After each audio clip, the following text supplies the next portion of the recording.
নেক আমল করে মারা যাবে, তারা জান্নাতুল ফেরদাউসের ওয়ারিস হয়ে মারা যাবে। সুবহানাল্লাহ। এটা আল্লাহ বলেছেন কোরআন কারীম 18 নম্বর পারা 1 নম্বর পৃষ্ঠা 10 নম্বর লাইন সূরা মুমিনুনের 9 থেকে 10 নম্বর আয়াত। আল্লাহ বলেছেন والذين هم على صلواتهم يحافظون أولئك هم الوارثون الذين يرثون الفردوس هم فيها خالدون।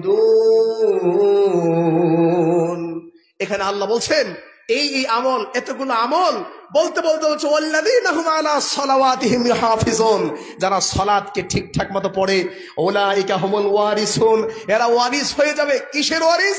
আল্লাযীনা ইয়ারিসুনাল ফিরদাউস, এরা জান্নাতুল ফিরদাউসের ওয়ারিস হয়ে যাবে।